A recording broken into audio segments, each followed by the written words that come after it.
So now like my kind of internal gauge for how much structure I need is that enough that I can automate the mundane stuff so that my best energy is given to the things that are my priorities. So my connection and then also creativity.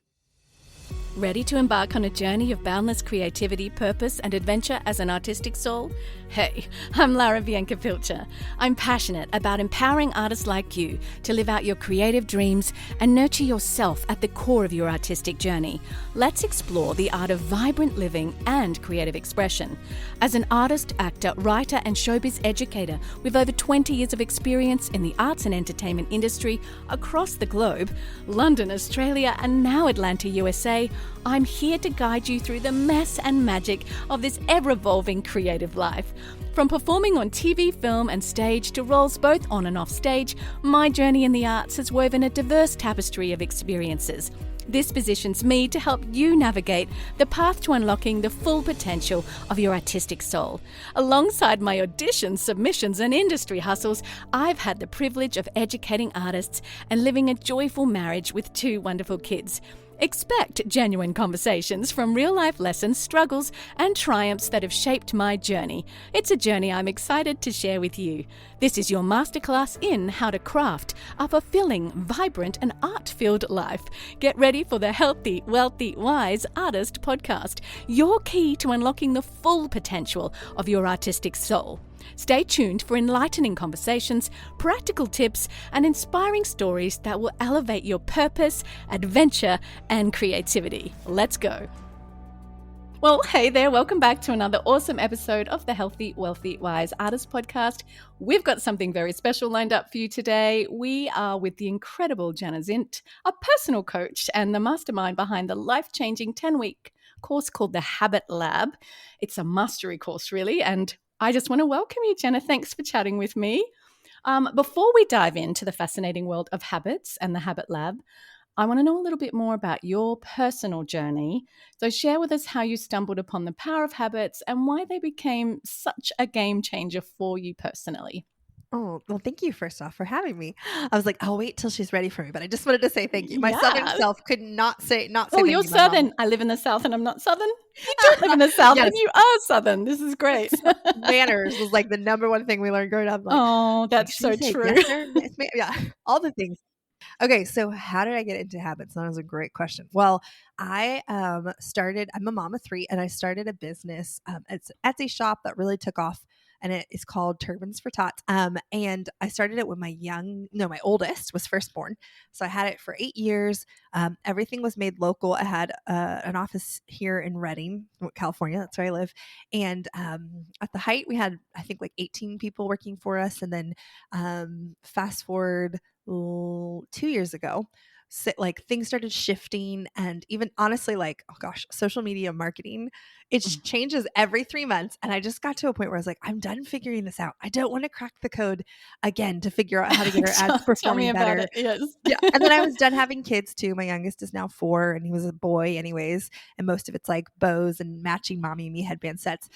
So I decided that I was going to shift. But in that, we did have a decline with sales. So we let people go. So let's actually just, make the bare bones, close everything to our overhead, and then try to sell it for a few months until, before I move on. So as we made that decision quickly and then had to give that news to our staff. And a lot of the women had been working with me for, actually, there was a husband, a wife, her daughter, all 3 of her other daughters or 3 of her daughters had worked for me. And then a few other people who had been there 3 years, substantial chunks of their time.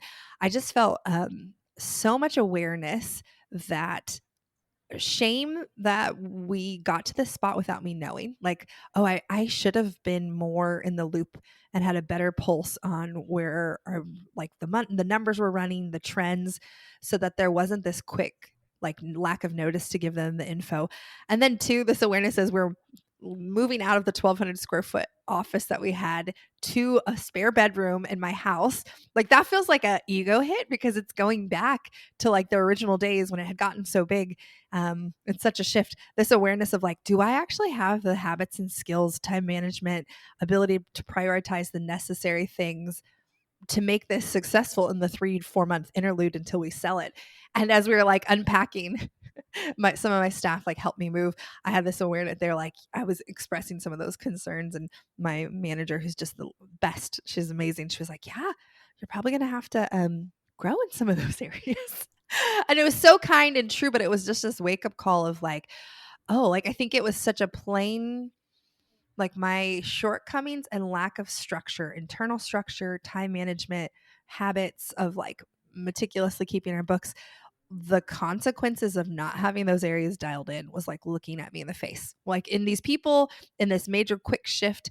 And I just was like, oh, I felt this invite of like, do I want to continue? Like if I can do something about where I'm at currently, but if I don't actually go after these lids, these are going to follow me into whatever my next chapter is. Like, do I want to take this opportunity for feedback to grow and to go after these weaknesses and grow them into strengths, like actually cultivate something different rather than just passively going with what I have working, what tools I have. So that just set me off on the course of, especially that I ended up having it for, I think 4 or 5 months before we ended up selling it to one of my employees in town, which is awesome. So that's why I was like, look it up, go look it up. It's awesome. Still, it's up and running.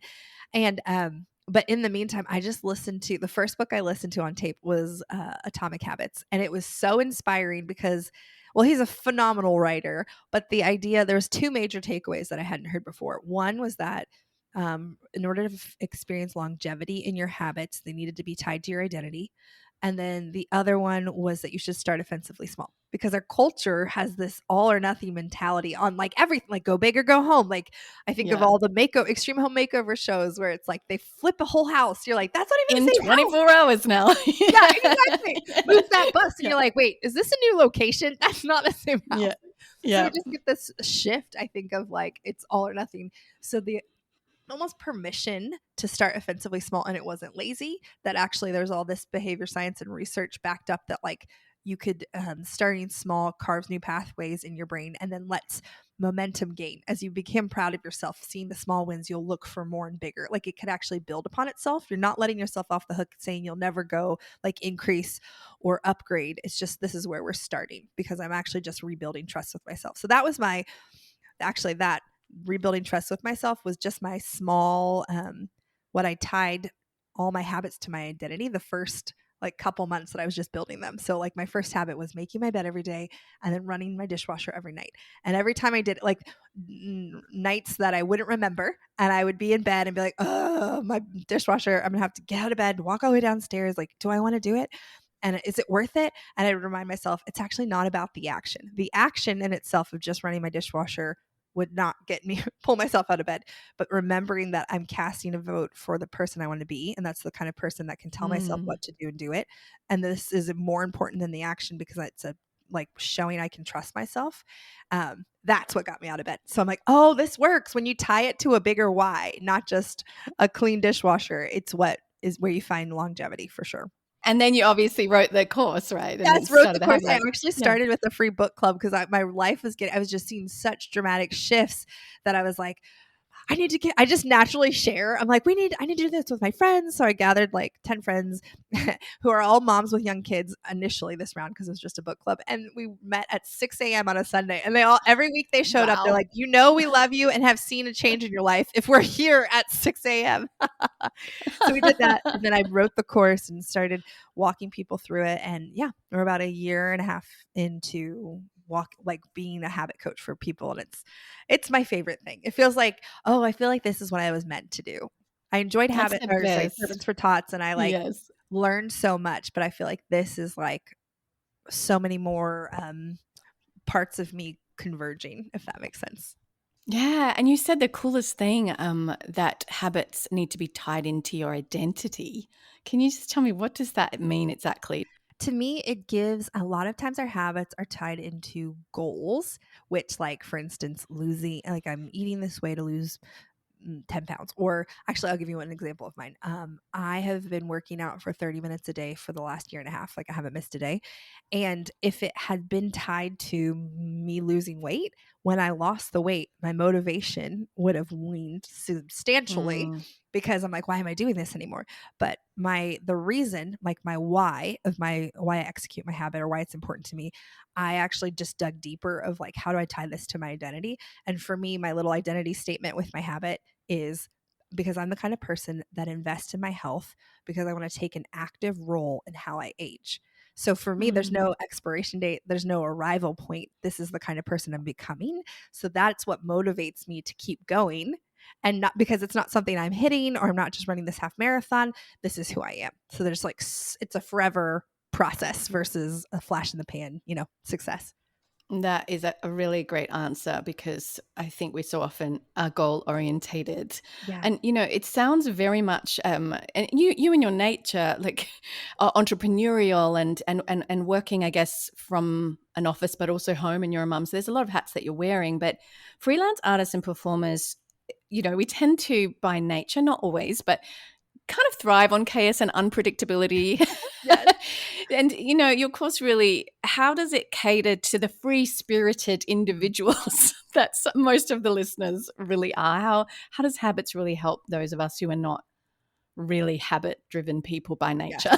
Yes. Which is so me. I actually thought, Good. I realized like as I dug into my perception of structure and disciplined, I thought they were at odds with spontaneity. I thought you had to either choose structure or fun or connection. Honestly, like doing some deeper diving, like I saw it modeled growing up that like a lot of people who were really structured would choose their structure over connection and break connection. So I had some beliefs that I've kind of slowly been dismantling, like, oh, the right amount of structure facilitates and helps support my connection, and then also helps and supports my creativity and my spontaneity. So I think about what I'm looking for structure, and I think it's like every person, personality, season, what the right amount of structure is going to change. Like there's just not this number, but like I'm free spirited, love spontaneity and adventure, so I need less than a friend who's maybe more like pretty type A personality, but realizing it doesn't mean I don't need any. Like the chaos that I lived in before I had any, where I thought was helping me because it never made me say no to myself or people or fun ideas or creative impulse. I realized that I was minimizing the cost. Like the cost of living that chaotic actually affected my yeses more than I thought. Like I thought my no's more the only thing that affected me if I had structure, but realizing like, oh, so now like my kind of internal, like a gauge for how much structure I need is that enough that I can automate the mundane stuff so that my best energy is given to the things that are my priorities. So my connection and then also creativity for me. I would say like, so I think everyone's is different, but it's like you automate the mundane things. That's where you want to like focus in on habits so that you can give your best energy to whatever your core values are. So whatever your personal nature of what you value, you get to not just be, I think of it like fighting fires. Like I was just like, if I'd go on these adventures or spend hours creating late all throughout the night, then the next day wake up exhausted, I couldn't then execute it because I'd have 3 weeks of dishes, not 3 weeks of dishes, but 3 weeks of Yeah. laundry that I was like, I can't actually use my living room furniture because I've been Mm. avoiding this. So then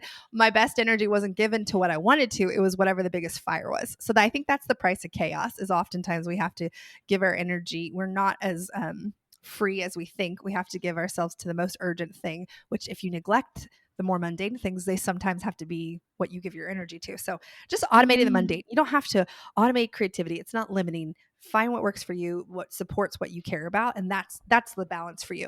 Does that make sense?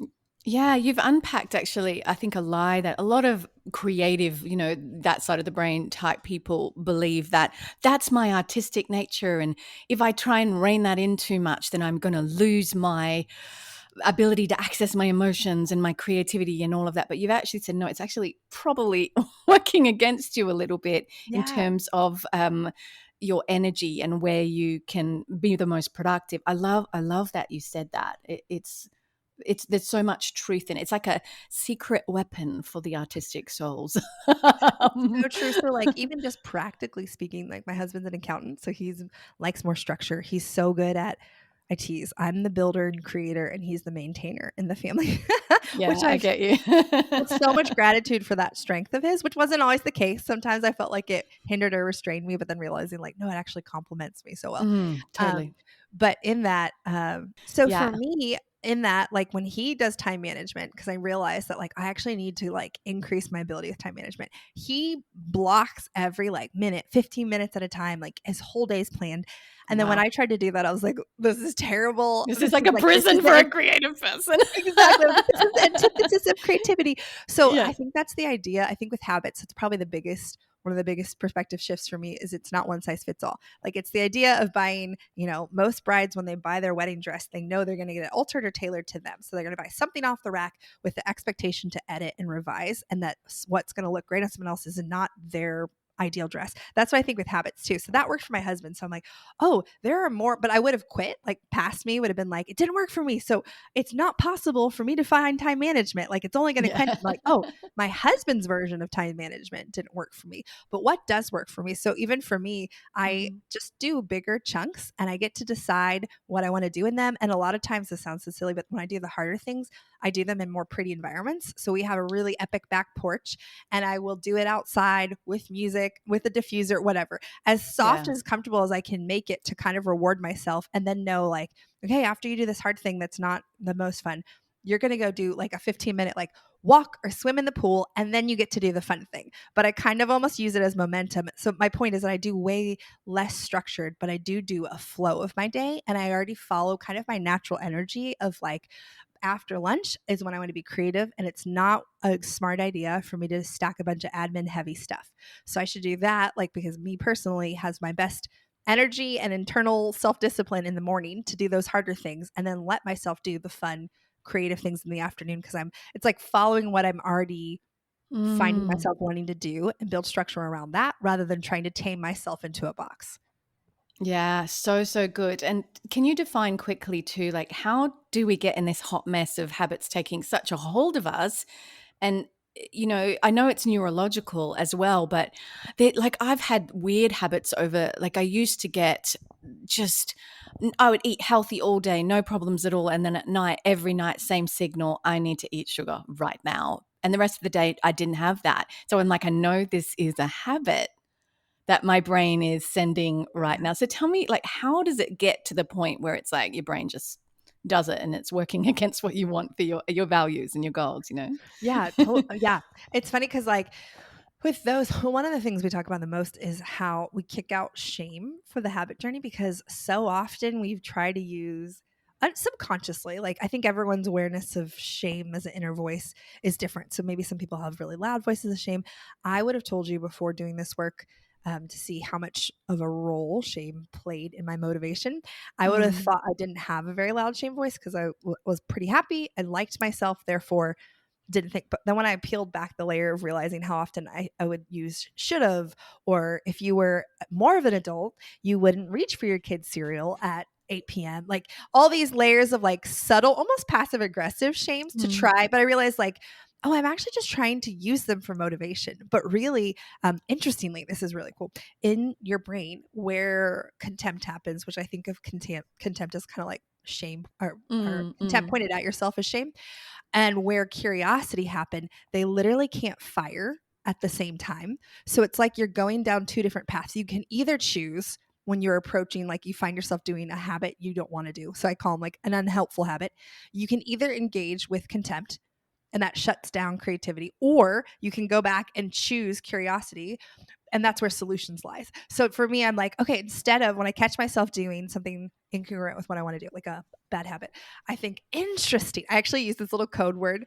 I say it with a voice, a terrible accent most of the time because it reminds me to not do shame. So it's a little bit of a cue, like interesting. I'm noticing something. Yeah. It's like interesting. I want shame. Shame wants to come in and tell me, but Mm, actually, if I want to get curious to figure out how I got here, I have to not let shame have a voice or I won't discover any answers. So in that, I just pause and actually in real time check like, why am I doing this? Like what is motivating me? And a lot of times for me, what I found, especially at nighttime, a lot of unhelpful habits live there. for people. And it's usually Yes. either like overexhaustion, looking for a reward, like it's like you made it to the finish line of your day. I deserve all these things, of thinking of how much hard stuff I did.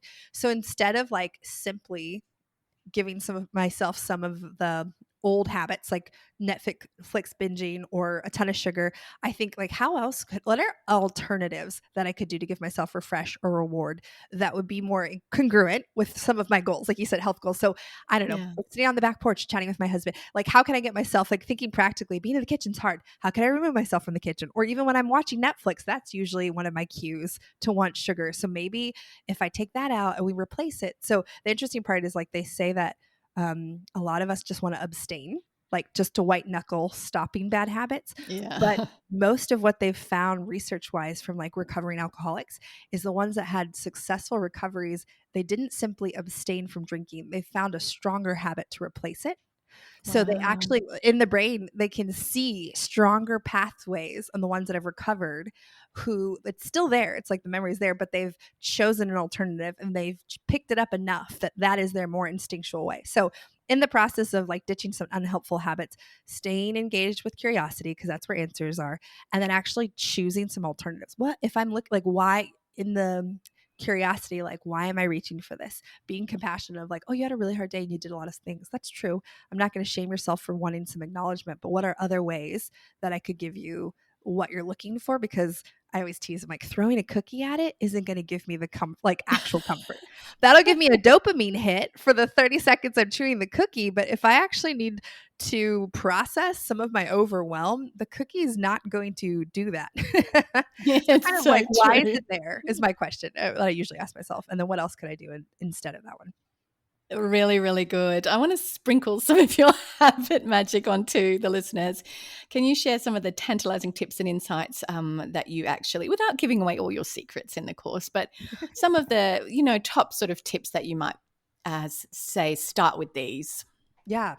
I would say most of the time people find, like, I think of a habit like a seed, like, it has to grow over time, take roots, and then it'll get bigger. Cause that's why a lot of people, well, number one, start offensively small. So a lot of people get afraid almost that if they start so small, it'll never get bigger, or it'll never, they notice the lack of what their action is versus the results they're wanting.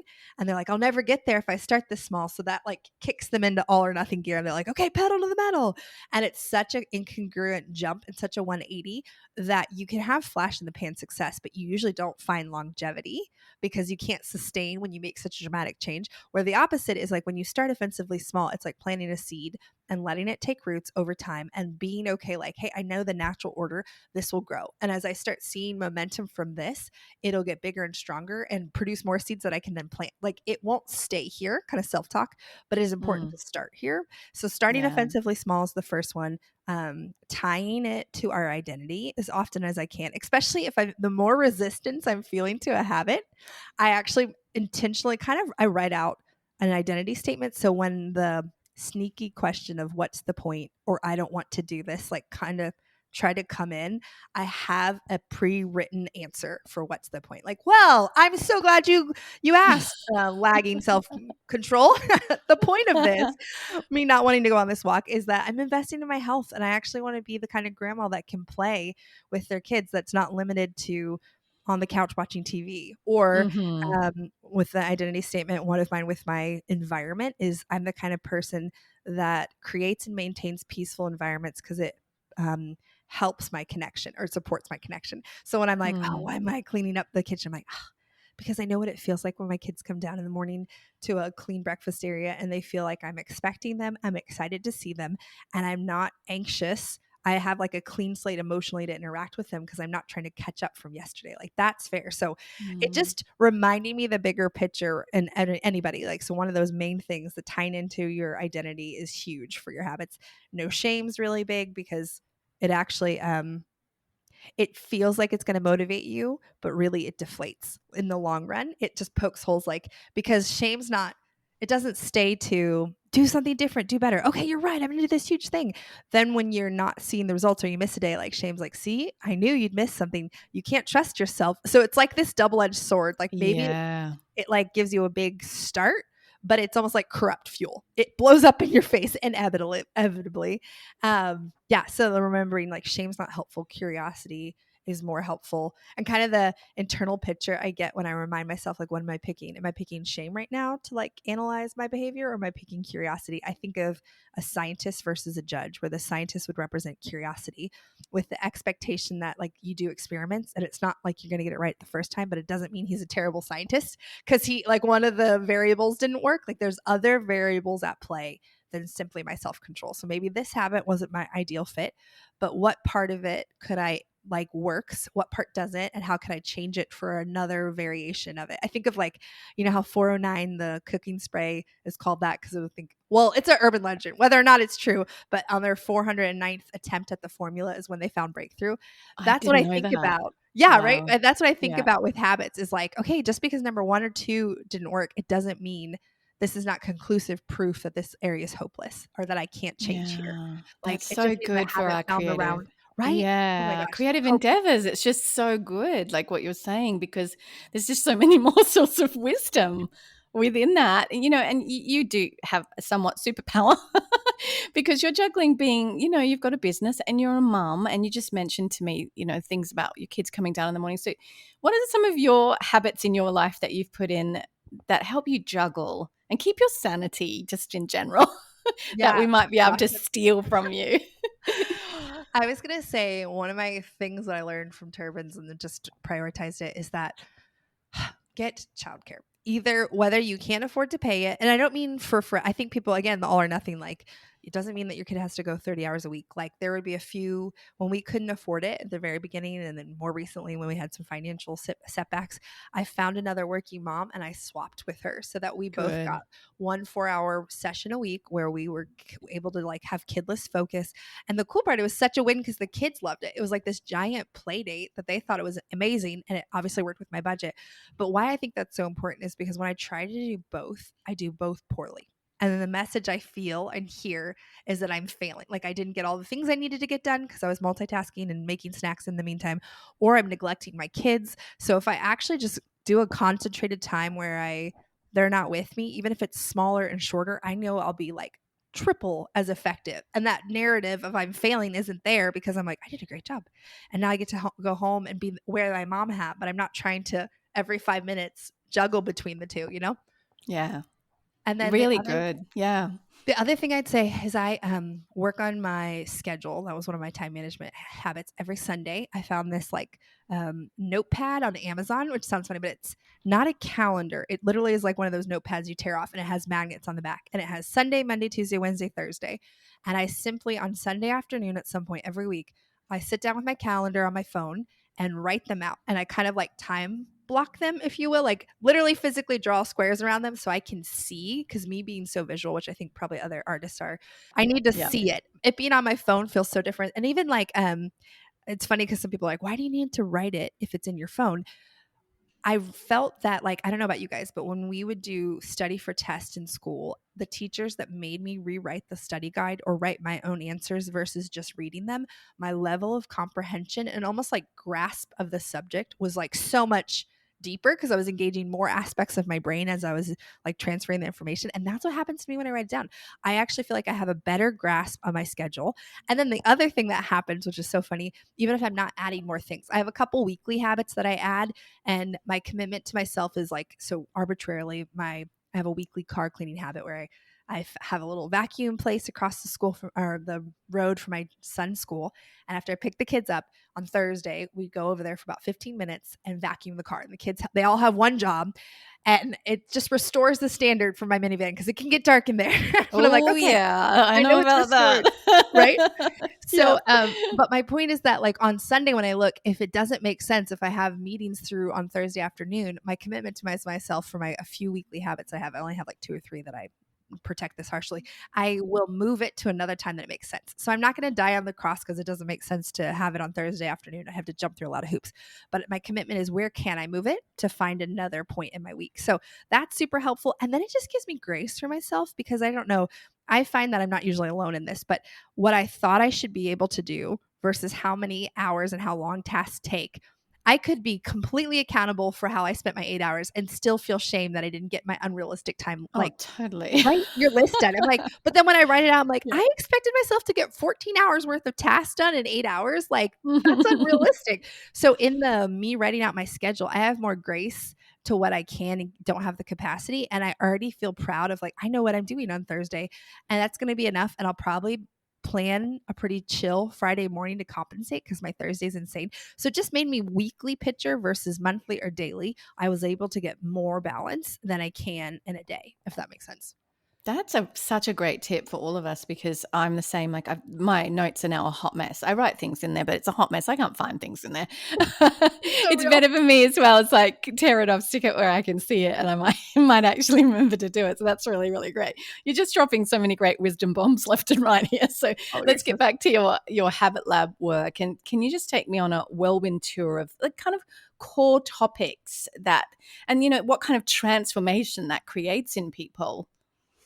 It's so interesting because, like, we tease that people come for habits, but they leave with a lot of emotional habits too. Because I think of, like, there's two categories of habits. There are thought habits and behavior habits, and they're a feedback loop. So what you believe to be true manifests by what you do. And what you do shapes what you believe to be true. So Mm. partly in the course, when we are for sure make behavior habits, we look for in your environment, in your morning routine, in your wellness, we have, like, actually an emotional habit. This week we made relationship habits, next week's nutrition. So there's actual habits that are behavior habits, but simultaneously we do the work on thought habits because it Mm. feels like if you don't look at them at the same time, it's like you're putting an expiration date on your behavior habits. So doing both is, I think, and people here going into the class, they're like, yeah, okay, we're going to look at some thought habits and emotions because they're often the cues for our behaviors, like how we act. But then they're shocked to be like, oh my gosh, everything I do is cued by an emotion. I did not realize that. So we do a lot of work too on, like, recognizing them. I almost feel like it's like fluency. Like, it's like learning a different language. Fluency, where most of us are aware when we feel an emotion, I would say, like, at a 7, a scale of 1 to 10, 7 or more. But the subtle, when you feel the emotions on level 3, is like just a smidge of shame. When my dentist told me my daughter has cavities the last time we went, and how I was a little coarser and, like, a little more strict the rest of the day, and realizing, like, oh, I'm so, like, I felt shame. I like, where is this coming from? Why am I acting so differently? So recognizing how often our emotions cue our behaviors, you have to actually get more fluent with acknowledging your emotions. And, like, the idea of, like, you have to be self-aware to have self-control, and that's most of where habits lie anyways. So that's a big part of the course as well. And most people are like, I had that expectation, but it's so much deeper. Like, why I'm doing what I'm doing is so much deeper. It has so many more layers. It roots back to, like, what I saw my parents do, and I didn't even realize that. Like, I would have told you no, it's just because, XYZ. But when I actually sit with and take, I think, the intentionality of the class time. So most classes have guided exercises where you answer questions, and it's funny because you're like, yeah, that seems like a straightforward question. But when you're given time and this is the point, and you're not just telling yourself, I'll go back and do it later, you're like, holy crap, I didn't realize that I believed that structure and relationship were at odds with each other. Of course I've been avoiding it. Like, I have so much more empathy. Mm. Like, I have to go after reworking that narrative and collecting evidence that that's not true. Like, how has structure supported relationship? Or I'm never going to have success at building habits, or never have success at building structure. So I think the idea of the guided time to have a deeper look and ask your questions to yourself, or examine why you're doing what you do, or mindsets and beliefs, like limiting beliefs, is what people don't expect. But I would say it's like the magic dust to the Mhm. habit course, if you will. So, so good. It's like mind blowing, really, when you put it in, like, the link between the emotion and the actual actions that we're doing, and to really think about that. So, if you could hop in a time machine and give your younger self, or even like the 2 years ago before the habit reading book and things, whenever that was, if you could give yourself some advice, Mm, what would it be now? hmm. I would say, just because something kind of, like, is uncomfortable doesn't mean it won't be helpful and fruitful and serve you. I think I was one of the little identity statements that I've made on this journey for me is that I'm purpose driven, not simply pleasure seeking. And I realized Wow. how so much of my life 2 years ago was pleasure seeking, and that actually, like, it cost me a lot more. I was aware of all the benefits, but I would minimize the side effects of neglecting XYZ or not pushing through the I don't want to. Sometimes I call, we all get there. We're like, I just don't want to do that. I feel like it. Yeah, totally. So kind of like actually engaging with self-leadership that it will benefit me and it will produce better fruit. I kind of just thought it was like giving away all the things I love, but it would actually make me come alive in a way that just being pleasure seeking feels like it promises, but it never delivers. It actually doesn't. So there's more fullness and fruit and kind of a mix between the two, yes. Wow, that it feels like it's going to be something, and you said, but it doesn't deliver. I mean, wow, that's just like a huge statement right there, and so true for the things we do that are actually destructive, and where we give ourselves, our body is like actually taking over.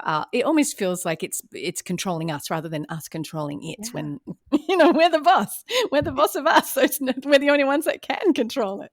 So I really love that. It's so true. Oh, also too, maybe the idea that like structure and habits are meant to be seasonal. I think I avoided a lot of them because I thought if I made something a habit, I was committing to forever.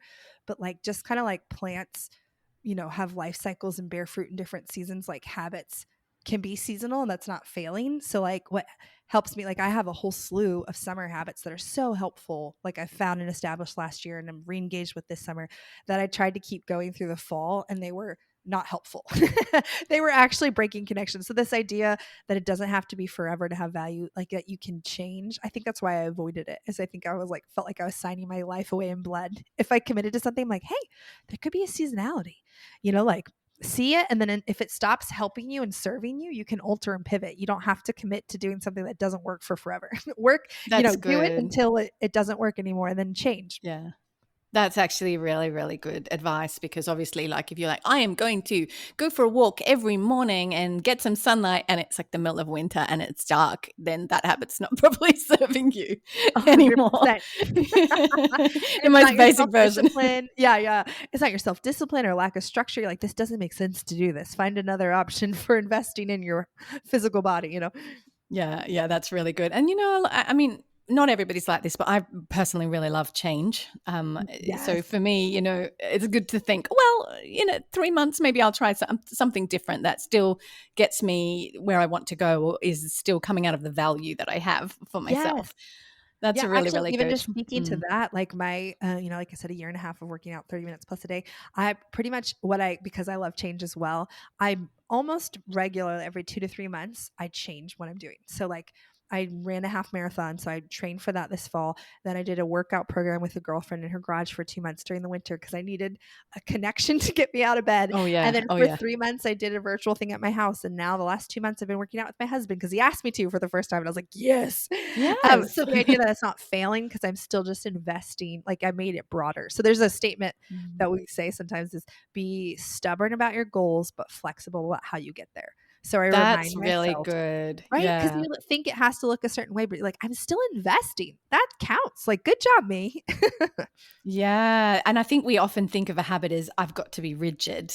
But you're saying be stubborn about the goal, but flexible about how you get there. Is that what you said? Yep. Mm-hmm. Really, really good. You feel like you won't, if there's flexibility, then you don't avoid it. If you're committing to forever, something that is inflexible and rigid, you're like, oh, I don't think I want to. That's a really good key. So for the listeners who are hungry for more habit goodness, how can they find you online? Where are you? I'd say right now the best way would be my Instagram, which is Jenna Zint, JennaZint. Just most of my posts are about my own personal habits in my life, or when we open up, we're currently finishing a semester of habit and then we're going to take off for the summer. But if you follow me on Instagram, all the information there, even about personal one-on-one coaching is available. So probably the best. That's really, really helpful. It's been such a pleasure to talk to you, and your insights are and your infectious enthusiasm make me go, yes, like I need to put some more habits in place because they're not rigid. They're actually going to give me freedom. And that's what I want in my life. So it's just, it's really lighting up artists and creatives' lives because the more we layer in these things, it's such a positive you're going to get such a positive outcome, aren't you? Yeah. Like you get to, automating the mundane. So you get to give your best energy to the things you really want to. That's really good. Oh, it's kind of a left field tip, but that's been a game changer for me is tasks or household chores or administrative things that I really just dread. I have started timing because I realize how much I emotionally felt like those tasks would take versus how long they took was just like way off. And this came from when I started Offensively Small. One of my habits was picking up my living room in 5 minutes. And I was shocked. I was like, well, I'll be able to get the couch clean or something. And how I usually finished it all and moved on to like another task before my timer was up. And I was like, whoa, I think my internal world of time based on task is actually really emotionally like has blown it out of proportion. So I started timing myself and now realizing like when my kitchen, like I have all these actual data points of when my kitchen's destroyed. I would have told you it would have taken 45 minutes to an hour to clean it up because I meal prep once a week. So it gets like herbs are everywhere. You're like, oh my gosh, this is a disaster. My husband cringes when he walks in. And I started missing some of my habits of meal prepping because of how long I thought the cleanup would take. But then I decided to time myself for a couple of weeks, and it takes me, it took between 17 and 21 minutes. And I was like, what? I totally have 17 minutes. 17 minutes isn't that bad. So now and then doing other things like putting away 2 loads of laundry or answering all the emails. I'm like, okay, I'm going to time myself. And partly like some of the times I'd say when I'm done, I'm only going to do it for 10 minutes and that's success. I'm going to walk away. But really what it did was make me have real life tangible time values for tasks that I had emotionally thought took so much longer. So then instead of just needing to like willpower my way into doing them, I'm like, hey, it actually doesn't take 45 minutes. It takes 15 minutes. Do you have 15 minutes? Like, I think your future self will be so grateful that you right now took 15 minutes to clean this up. That's really wise because you're right. I think we get stuck in this emotional, well, I feel like this, so I'm going to go and do this. I feel like this, so I'm just going to do this. And we never stop to actually think, okay, maybe I need to just have be curious about that and then actually realize it's not taking as long as I thought. Or it will pass, right? Like often those cravings and things, they do pass if you just wait a minute or two. Yep. It's so true. It's true, but it's hard to wait in our culture, which is like, let's drive through. Sometimes I literally go outside for a walk. If I'm like, that cookie, it's calling my name. I'm like, I'm just going to go for a walk then. Let's see. I'm like, by the time I get back, 50% of the time, I don't want the cookie anymore. Yeah, you just wait. Sometimes, I've been trying that too, just giving it some time. Just seeing it. I'm like, okay. And I set a timer once. I was like, in 10 minutes from now, I still feel like it. I'm going to have it. Yeah. I put a timer on and I was like, yep, I don't feel like it anymore. And it took 10 minutes of waiting and self-control, like really, really good. Well, thank you so much because it's just been really great because I think creatives and artists don't realize how much this is going to serve us in what we do. So yeah, thank you for helping us rock our habits. It was so fun talking with you. Thanks for having me. Phew, today's masterclass is done. I love reaching back and saying, I've done this and helping you learn the easy way. If you want more, head to laurabiancapilcher.com for show notes, links, freebies, my blog, coaching and courses, and you can also head to my socials, Laura Bianca Pilcher on Instagram and Facebook. I'm also on Twitter and Pinterest. Thanks again for listening. Please leave a review on Apple Podcasts. That would mean the world to me. And of course, keep on living the healthy, wealthy, wise artist living towards your dream life. Bye, friends. P.S. Shout out to my hottie hubby, Andrew Pilcher, who does all the editing on this podcast.